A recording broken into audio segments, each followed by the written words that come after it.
One common trait between all the happiest and most successful people I know is that they all know how to control their attention. And today I wanted to talk about meditation and how that relates to controlling your attention, how that relates to happiness and success in general, and how to do it. So, recently I've been reading a book called Why Buddhism is True.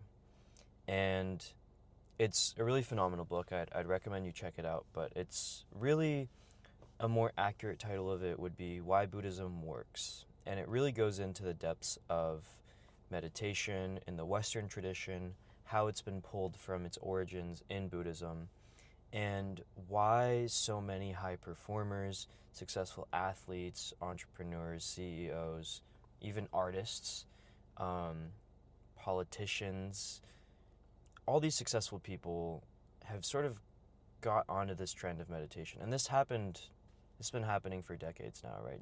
Jerry Seinfeld famously, the Beatles used transcendental meditation. Arnold Schwarzenegger meditated and visualized every day before bed. All these great people. And it kind of seems weird because meditation, from the outside looking in, is like a strange practice where you just kind of sit, right? You're not doing anything. You're not actively progressing in any tangible part of your life, but you're training something, and that something is really important, and I want to talk about it further today. But before I get into that, I kind of want to frame the context of meditation in sort of one of the fundamental truths of Buddhism. Because this book outlines a couple of concepts that I found to be very true in what I've learned about Buddhism. I've studied Buddhist philosophy in college. I've read a lot of primary texts translated from various Buddhist philosophers. And what I found is that most people don't understand it very well or translate it very well in the mainstream. But this book does pretty well. And one concept that it highlights really well is the concept of dukkha, or suffering. And this is a core concept in Buddhism that basically says that one of the fundamental truths about the human experience is that we're constantly subject to suffering, dissatisfaction, and unhappiness. And that suffering is unavoidable. And the more we try to avoid that suffering, the more we try to run away, escape from, or conceal it, the more we suffer. And the standard translation for dukkha is suffering. But I don't think that it accurately captures the state that we're constantly in, which is not always a state of extreme agony and pain, but it is the state of discomfort, of thinking that happiness is around the corner, it's on the other side of the grass, it's on the other side of climbing a certain achievement or mountain. Once we hit that goal, once we get that burger, once we get that girlfriend, that, promotion or job, that then we'll be happy, or then we'll have some lasting sense of satisfaction. And so what really dukkha in a more accurate translation means is unsatisfactoriness. It's the fact that when we actually do achieve those things, we are hardly ever fulfilled to the degree that we thought, and that fulfillment hardly ever lasts as long as we think it will. And that both quantitative and qualitative difference is the cause of our suffering, because our expectations are so much higher than reality, and reality always disappoints, right?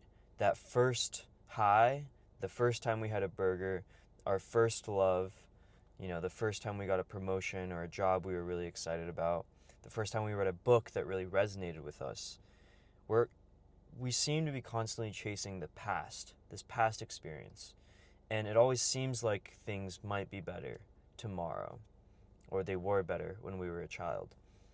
And the present moment is never as fulfilling to us. And so this unsatisfactoriness is what causes our suffering, because our expectations are so high. And the second thing that I wanted to talk about today is that even if we acknowledge this, that's not enough. Even if we notice this truth, even if we observe that we're constantly chasing more goals, constantly chasing pleasure, wanting more, even if we notice this pattern, we still do it. That knowledge enough doesn't break us free. And there's a saying in spirituality or, general self-help that the truth will set you free. And I don't think it's true.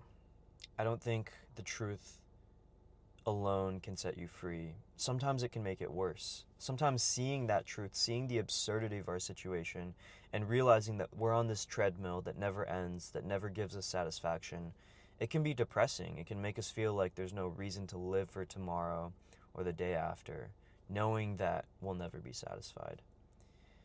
But I do think that the truth is necessary in the path to becoming the best version of yourself, in the path to finding some sense of satisfaction in your life. And you might have to deal with that initial discomfort of realizing that you are not where you want to be, your patterns are not serving you, and that you might even be stuck in these patterns for a while, even when you see the truth of the situation. And so what really matters is, at the end of the day, action. Is what do you do with this information? And the Buddhists are such a powerful religious group because they don't just preach necessarily, right? In actually like Eastern countries that are primarily Buddhist, they actually may not practice meditation as much as people in the West to some degree. But inherent to the doctrine of Buddhism is very deeply tied to this practice of meditation. And what meditation does, it does a lot of things, but one of the core benefits that it provides is that it allows us to break free from, or at least partially attain some distance from, this illusion of constantly seeking pleasure, dopamine, and happiness. Because the way that I think about meditation, and I didn't understand meditation for the longest time because there's a lot of conflicting information about it.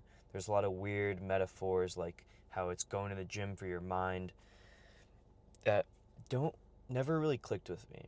And that was a big reason I wanted to make this video, was to communicate this understanding that I have of it in a new way. And perhaps if you're one of the people that has watched a lot of videos on meditation, maybe read about it, heard about it a lot from other people, but still don't really understand it, this is how I understand it. Most of our minds are like a feather. And what happens is that, especially in the modern world, with social media, with television, with media companies, politicians, all of these things in our environment grasping for our attention, our minds are like feathers being blown by the wind. They're being taken in every which direction, pushed and pulled, and we have no control over what we focus our energy and attention on. And so we spend all of our lives scrolling on social media, or seeking the next dopamine hit, playing video games, watching adult videos, and indulging in drugs, seeking validation from our friends.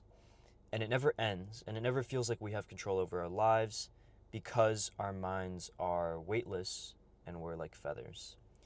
But what meditation does is it allows us to take control of our attention. It's like tying a string to that feather and tying it down to a pole, so that even if the wind is blowing, it can keep us anchored in ourselves, in our immediate environment, and the goals and intentions that we want to follow through on. And so every time that you sit down to meditate and you focus on your breath, what you're doing is you're tying your attention to that anchor of your breath. And so that the goal itself is not to just focus on your breathing or just to focus on the object of meditation. That is absolutely one benefit, is developing that laser sharp focus. But one of the more interesting and transferable and useful benefits of that is that by tying our attention to this object of focus, when our mind does start to wander, instead of our mind being ripped away and pulled away into another direction, now that anchor allows us to have perspective. It allows us to actually view our mind wandering, because as our mind begins to wander and our attention is still attached to the breath, we can view our mind wandering and our negative thoughts and our thought patterns from a third person perspective, or at least with some distance. Maybe instead of being right in your face, you step back from it and you start to see this pattern of negativity or shame or frustration. And instead of immediately falling for it, you have this ability to watch. And then maybe over time, instead of just stepping back, you can step out of the room entirely and view that pattern from even more distance. And then step back and view it from even more distance. And that is the strength and the power of meditation. So I know I'm over 10 minutes. I've been trying to keep these videos under 10 minutes, but I hope that was helpful.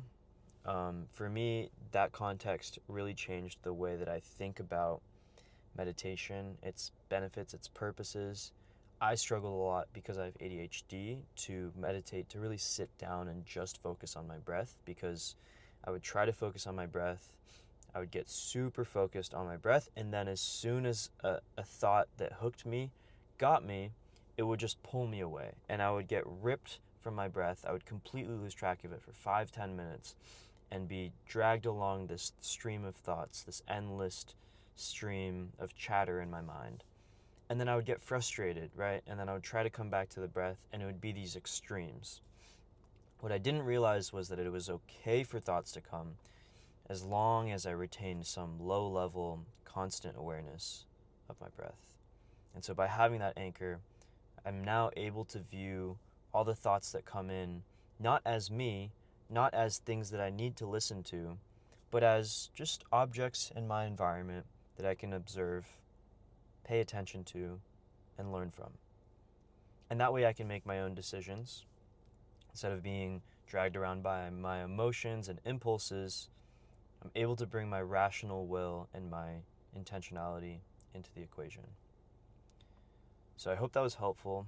Let me know if you have any questions about meditation, anything I talked about today, general self-development, questions of meaning, purpose, life, philosophy, sales. I'm happy to talk about all of it. I'll be sharing more of my life journey, my strengths, weaknesses, everything that I'm working on. And this channel is really just meant to be a form of documentation and a way of practicing my speaking ability, my teaching ability, and holding myself accountable for my growth. So yeah, I hope you enjoyed. I'll see you tomorrow. Peace.